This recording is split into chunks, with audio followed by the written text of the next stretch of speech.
Okay, Queen King on the button. That is definitely the wrong size. Should have been 40, maybe 50 cents. Even though you're in superposition here, you do have the early limper. And we have 2 callers. So you flop 2 overs and a flush draw. And the guy donks out. He calls. I'm raising here. And I'm potting this because you're in really good shape a lot of the times. I mean, even against a set, you got a ton out. So calling here, I guess, isn't too horrible. I'm glad you didn't fold. But recognize, like, a lot of the time, you're doing really well in this situation. So to illustrate this, what I did is I put everything into Poker Stove here, giving these ranges even though we don't have a ton of hands. And your King-Queen is ahead a lot of the time here. I mean, you're coin flip against the field, quote-unquote, but you're crushing each guy individually. And because you have position, you do have fold equity because you were the pre-flop raiser after all. So recognize this position, good place to raise, but you called behind. Now the 9 gave you even more outs. Any 10 heart and probably a queen or a jack is probably an out as well. Check bet. I guess you're just calling until you hit your hand. So I guess at this point it's fine to call. If you're raising, I don't know, I like raising here actually. So you go ahead and calls, and then you hit a king. So you don't want to play a huge pot with this hand. You don't have the nuts by any means. So check. I think a check behind here is fine. But there's something to be said for a thin value bet, meaning like you bet a little amount, and most of the time the ones that call you are hands you have beat, but sometimes the hands that call you are the ones that beat you. But against 2 players in this board, I think checking behind is fine. And show you won. Okay, he just showed 7s. Okay, this will be interesting. King 6 suited. How did you get involved here? So a bunch of limpers, and you've got a suited king in the small blind, and I'm guessing you completed. You should be folding this. You've got a terrible hand out of position, and all you're hoping to do is flop the nut flush, which you're like 1 in 100 to do. So just give it up, move on to the next hand, and you flop middle pair, which is worthless in this hand. And this is a fold. This guy could have a flush draw. This guy probably has a 10. He could have pocket 9s. There's a ton he has beat that he's probably not moving off of. If you wanted to make a move and raise here, okay. But I really just don't think this guy's going anywhere because of his stack size. And this is something to really pay attention to. It looks like he's working to get all in at the turn. So you call. There's a 9. You haven't improved, and chances are his pair of 10s are still good. And you go ahead and lead out, which I really just don't understand at all, because he's going all in at this point, and he does. And you go ahead and call, and he shows really weak pair of 10s, but it beats you, and you've got minimal outs, and he holds up. So pay attention to stack sizes, and hands like this in small blind. I know you want to complete, but you're just better off just letting go. Okay, pocket 7s in mid position. This is about as early as I make a raise or something like this. So again, watch it to 4. 4 times the big blind, not 3. And he shoves all in.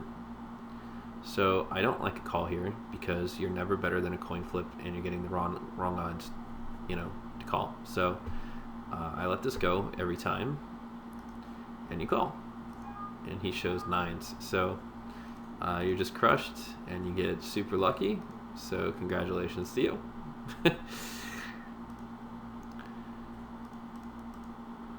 Again, 4 times big blind, plus 1 for every limper. You've got guy behind, so this should be a 50-cent raise with the 9s. That will help you. Short stack calls, which is weird. And so, unfortunately, 2 overs flop, and you've got a guy who's got about the pot. So in this situation, I either bet the dollar, putting them all in, and that's a really good way to go for c-bet, or you check fold because there's nothing else for you to do. So I would definitely bet $1 here. I wouldn't, go ahead and bet 50 cents like a regular c-bet. I would just put him all in and make him think, wow, he's strong. I don't want to let go of my last $1, but chances are, no matter what, the money's going in. So you bet 50 cents, which is exactly what I didn't want to have happen, which is, I understand why you did it. Don't feel terrible about it, but just go ahead and bet the $1. And he raises you, and you have to call, of course, which is the right move, and he shows pocket queens. Saw that one coming. Don't worry about it. Weird hand, those things happen. Short stacks just always end up in the nuts somehow. Okay, we've got a real hand here. So let's get to the action. So in this situation where we have 2 limpers and you're in the small blind, it's time to raise big. 4 times is normal, 5, 6, and then I add 1 if I'm in the blinds here in this situation. So raising to 70 or even 75 cents is appropriate. And so you raise to 50, which, it's good. You're recognizing, like, oh, I need to increase my normal bet size. Just don't be afraid to do it more with such a premium hand. We get just 1 caller. Now you're out of position. That's just a terrible flop for ace-king. And this is the kind of guy who just never folds. So you could check fold, or you could c-bet and hope for the best. But I guess in this situation where you showed so much strength, I think c-betting is the right move, and I think 90 cents to $1 is fine. That's what you do.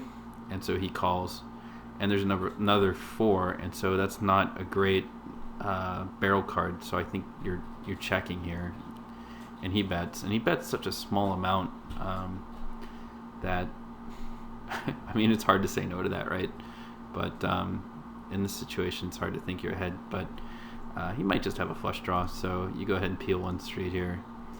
And so now you've got jacks and 4s, ace high kicker, but if he has any pocket pair above 4s, you're crushed. So I think you're check folding here for sure. And he checks, and so he's going to show you a flush draw, isn't he? Yep. Okay, weird hand, but keep in mind that pre-flop raise size. I think that was the big lesson to learn. And then the c-betting on the flop, I think, is fine. Just be careful to turn, and I think you came out ahead here, which is just fine.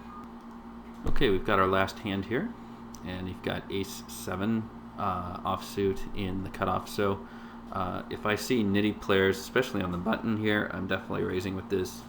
And then just kind of depending on who's in the big blind and what they do, you either are or not making a raise here with the ace 7 off. But you go ahead and do it. Again, make it 40 cents. This guy shoves all in. This guy folds, and I think, I don't know, maybe it's just worth it to call it if you want to have some fun. We're talking 57 cents change in your pocket. So if you want to talk purely a situation of, are you ahead here? No. This guy is probably not doing this unless he just took a bad beat. Let's just imagine this is a short stacker doing this. You're not ahead, and it's not a race either. You're usually behind here, so I would fold. But, when you're playing these such small stakes, you might just want to have fun. Whatever, it's not good poker. But, whatever. So I think he go ahead and calls, and so he shows 5. So kind of lucky, I guess, in the sense that it's a race, because most of the time here I think he shows up with a better ace or a pocket pair above 7s. So you need a 10, 7, or ace. Ooh, and you get the ace on the river, so nice job. So overall, I think we're definitely seeing improved play. Just watch those pre-flop raise sizes, and I'm definitely seeing some improved thinking post-flop. So just keep it up and play your big hand strong, and bet big with your big hands, and don't get too confident and think you've got the nuts when you've got something like top pair good kicker. That's definitely not the case. But overall, keep it up. Good job, and this has been Sean for TightPoker.com. Be sure to come back next time and check in. We'll have some more hand histories from a variety of players, and continue to look through the microstakes play of No Limit Texas Hold'em, both full ring and 6 max. So again, Sean Gibson for Tight